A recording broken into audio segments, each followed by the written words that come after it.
Hanse. Good afternoon. I'm Chris Nachkate. Welcome to APTN National News. Thank you for joining us. The province of Manitoba is denying responsibility for the wrongful convictions of two Anishinaabe men, Alan Woodhouse and Brian Anderson.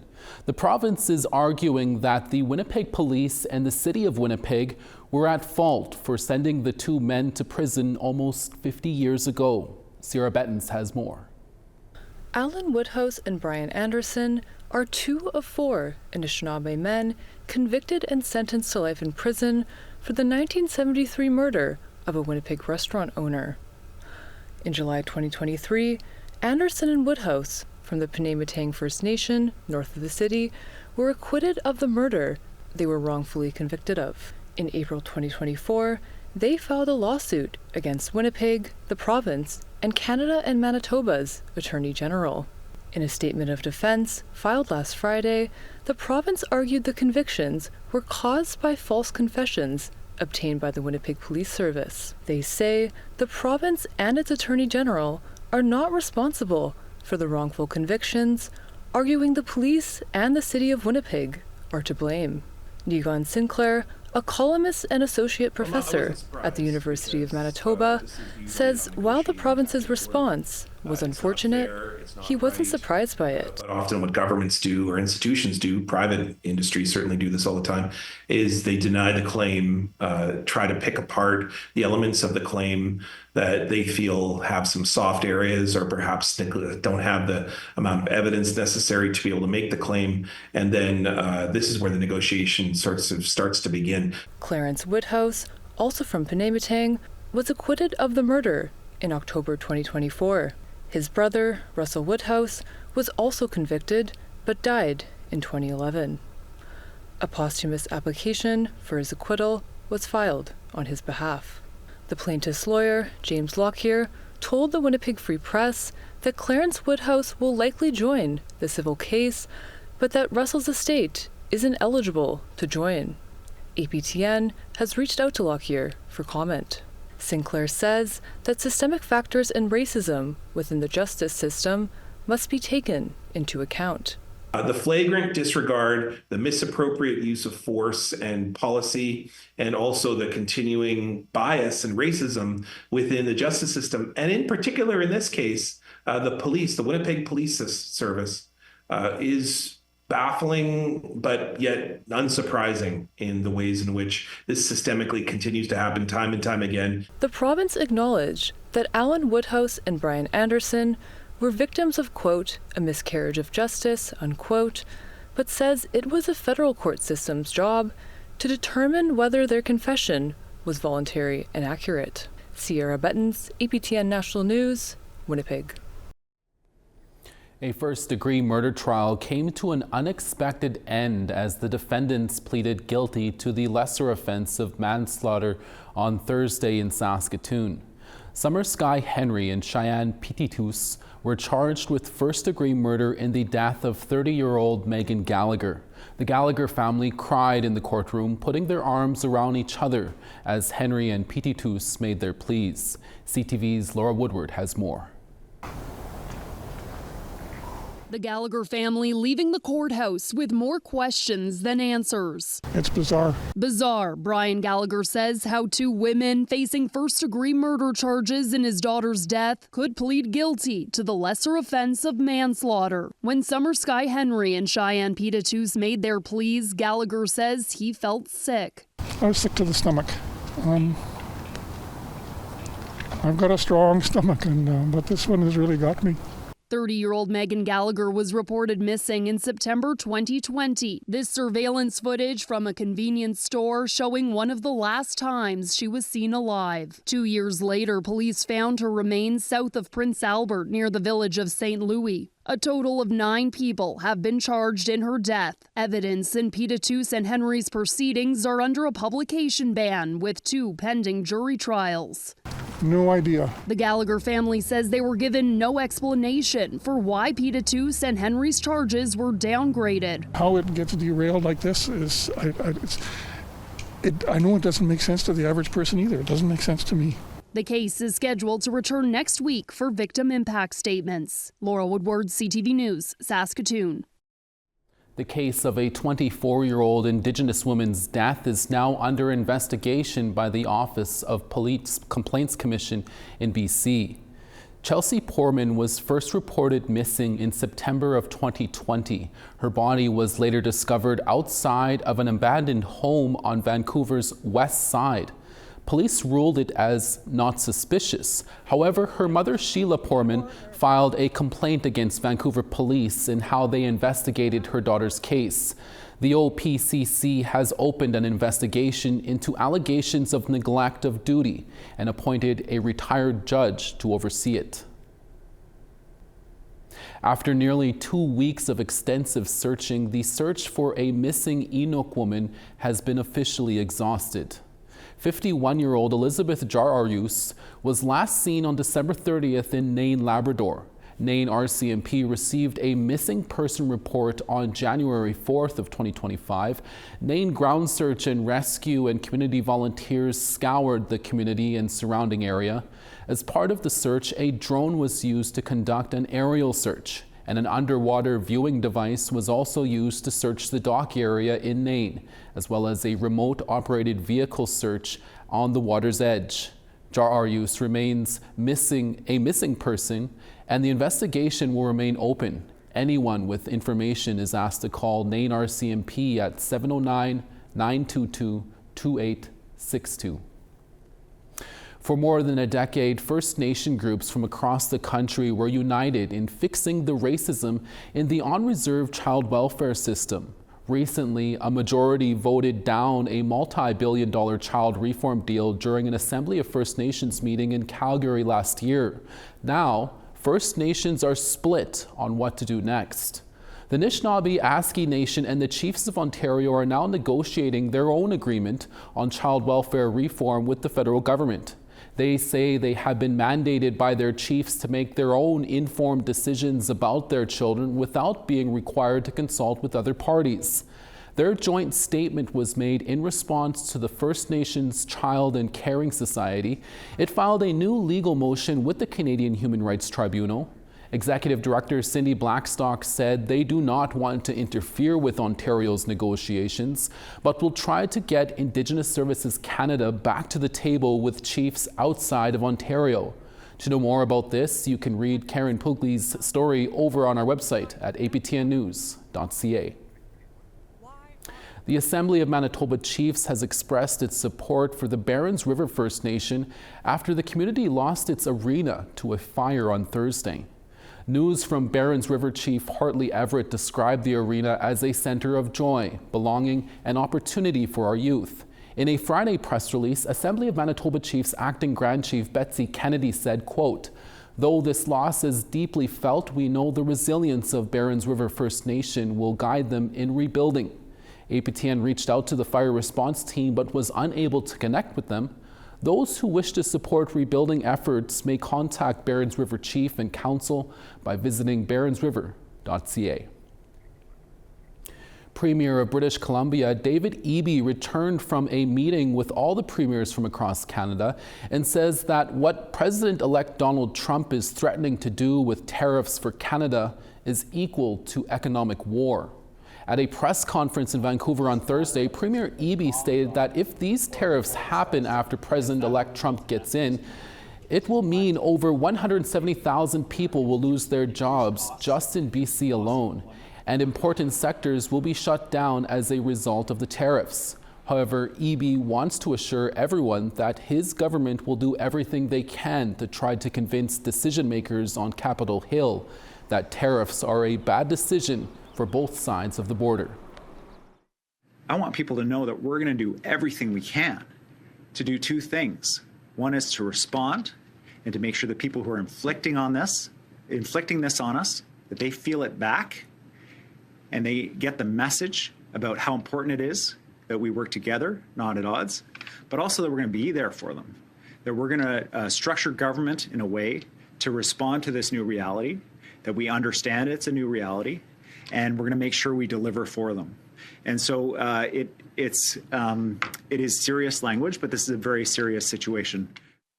Mark Carney, the former governor of the Bank of Canada, announced his intentions to run in the upcoming Liberal leadership race to replace outgoing Prime Minister Justin Trudeau. Hundreds of supporters gathered in Edmonton to hear Carney's official declaration of his intention to become the next Prime Minister. He says his priority will be improving the economy. He says he believes that even with a large lead by the Conservatives in the polls, Liberals can win the next general election that is supposed to happen on or before October 20th. Carney took swings at federal leader Pierre Poilievre and Alberta Premier Daniel Smith. In these times, sending Pierre Poilievre to negotiate with Donald Trump is the worst possible idea. I can think of one other politician I might not send. It just came to me in the last 24 hours.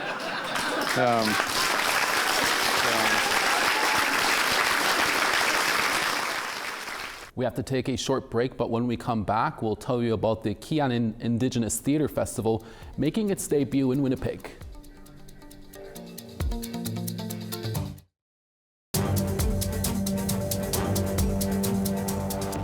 Welcome back. This weekend in Winnipeg, the Keon Indigenous Theatre Festival makes its debut. Keon is a southern Michif word meaning us. Our intern reporter Tyler Shingus takes us to the Prairie Theatre Exchange to see what's shaping up. I just want to say welcome. Charlene Van Buchenhout's vision to create a safer space for Indigenous artists has come to fruition. It's the inaugural festival for Keon, and it's an Indigenous theatre festival to celebrate, acknowledge, honor, and showcase our Indigenous talent here in this area of Manitoba from the past, present, and for the future. Artists and creatives alike will share their work and make new connections through readings, workshops, and play presentations. Creatives are those who create new works, particularly in the arts, through the imaginative process. Métis artist Katie German is a director for one of the plays at the festival. It's, I think, extremely important. I mean, we've got the biggest Indigenous population in Canada per capita, and so I think having an Indigenous theatre festival in Winnipeg is so necessary. In Canada.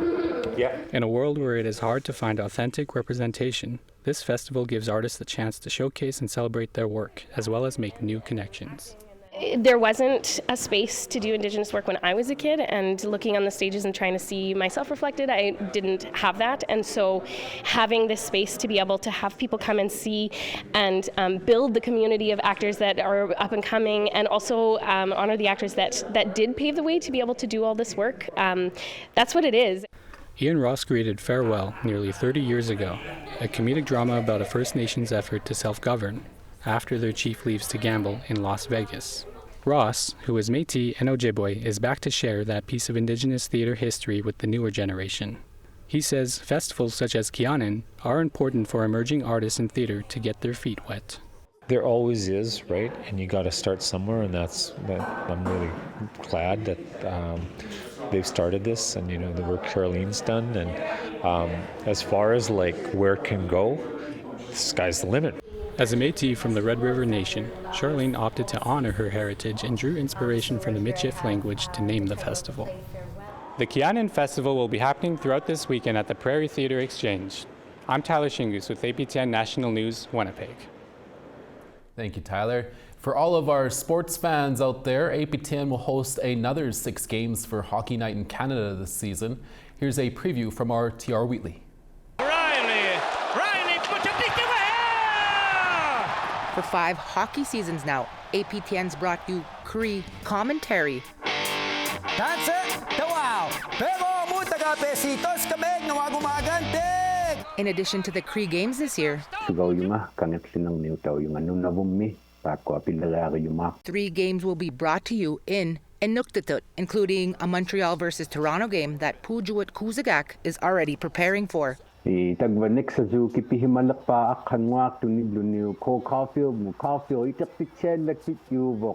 TR Wheatley. Coming up tonight, a rundown of the games APTN is airing, and we'll hear more from Pujuat about what this means to him. Thank you, TR. We now want to tell you about this week's WebPole Questions. Over on our website, we ask, should Canada negotiate child welfare reforms at a national level or with individual regions? Your answers are national, regional, both, or unsure. Our next question is the Indigenous Languages Act enough to sustain Indigenous languages? Your answers are yes, no, or unsure. And our third question, are checkpoints a good way to protect band members from human trafficking? Yes, no, or unsure. And you can go to our website at www.aptnnews.ca to cast your ballot. We will post the results next week.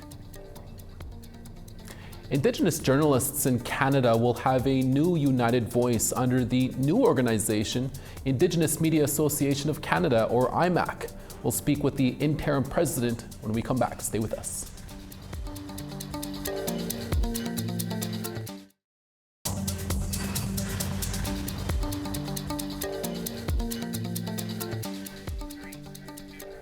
On the east, Charlottetown -7, Halifax sunny and -4.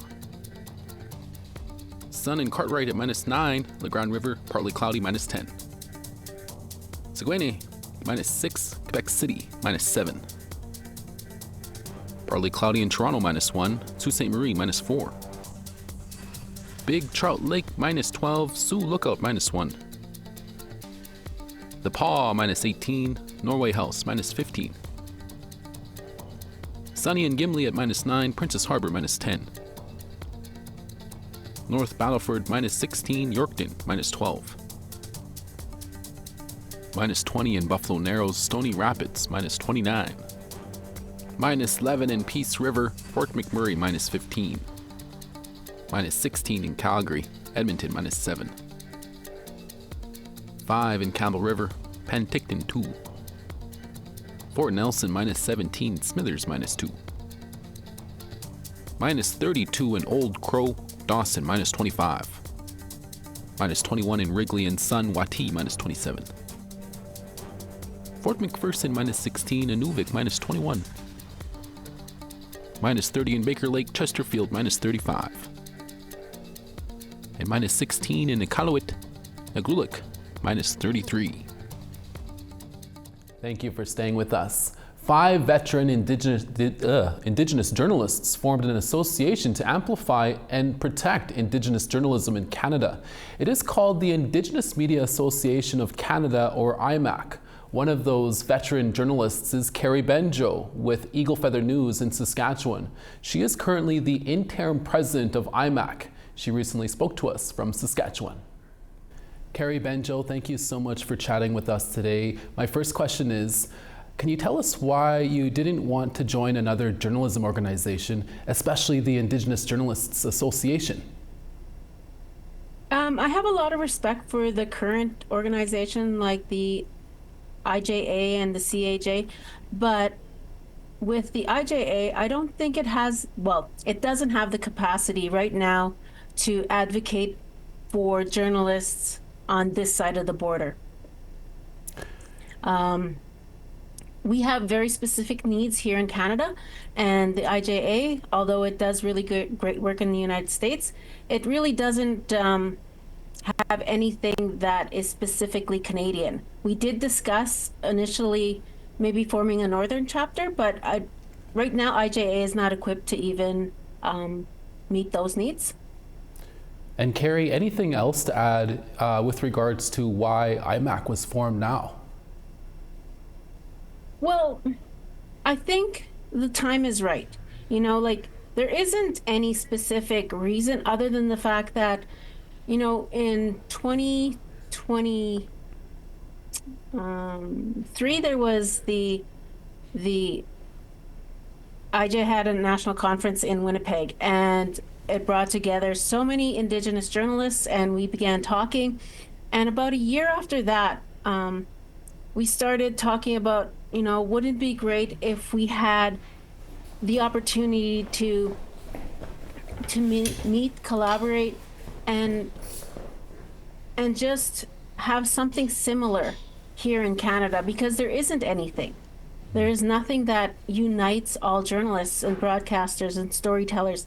There isn't anything right now. And being in that environment where it brought together so many Indigenous journalists, it was such a rich environment, and I think we need that. We need that unity because so many of us work alone. We work remotely, and we don't have access to a lot of information. And so this is about building community. It's about sharing resources. It's about networking, and it's about, you know, building that capacity to be independent storytellers.